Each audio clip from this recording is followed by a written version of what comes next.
Does the name Michael Burry mean anything to you?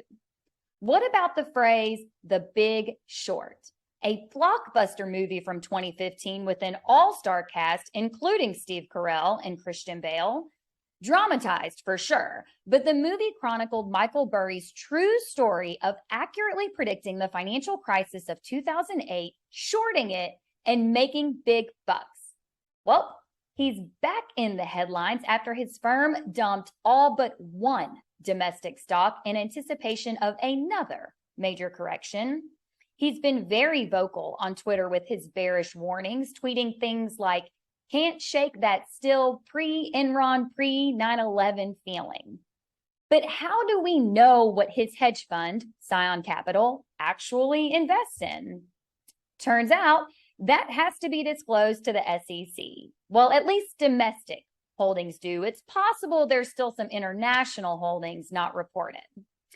But for now, we can see that he's only long on one stock. Long in our world means you own it, which one would assume means you expect to see the value rise.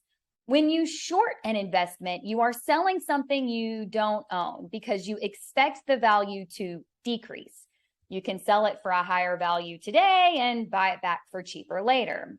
It's what he did back in 2005. He created a credit default swap, which allowed him to short the housing market prior to the major crisis in 2008. Estimates are that he made nearly $700 million for his investors with that big bet. So now, Michael's team is making another big bet that U.S. stocks are about to bust. Despite the fact we've had a nice little rally the last few weeks, he's repeatedly warned investors that temporary rebounds in bubbles are normal and we should not get our hopes up. While the official SEC filing just dropped and it's making news headlines now, it's actually an omen he's been preaching since last year. Remember, he called the housing bust nearly 3 years early. Is Michael just a constant curmudgeon that capitalizes when an inevitable crash occurs? Or is he onto something? So far, he's expressed concerns over outstanding consumer credit, essentially the amount of debt the average American holds. Increasing consumer credit is a sign that Americans are having trouble financing their lifestyle and borrowing more to keep up with the Joneses. Not to climb on my favorite soapbox again, but obviously the moratorium on student loan debt is a contributing factor.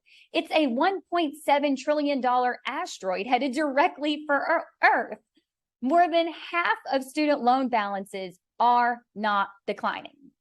Is the rise in outstanding debt combined with a decrease in real wages the next bubble?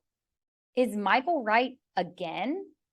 Will Americans eventually decrease spending, which hurts corporate earnings, that translates to lower stock valuations? It's completely possible, but many economists say it's not likely. The economy is just too healthy. Job growth still stands at historic highs, and consumer spending has yet to slip. I wonder if that will change when 48 million people have to start making student loan payments again. Or not. Maybe the government will bail us out again, because we're too big to fail. All right. I can't end on that note. Look, Michael Burry is a day trader, a hedge fund manager with more tools and resources at his disposal than the everyday investor. He could absolutely be right today or 3 years from now.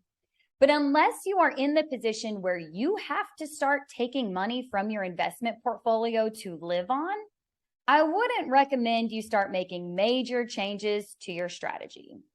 Just do your part and make your student loan payment. That's it for this week. This is Jeannie, the 401k lady.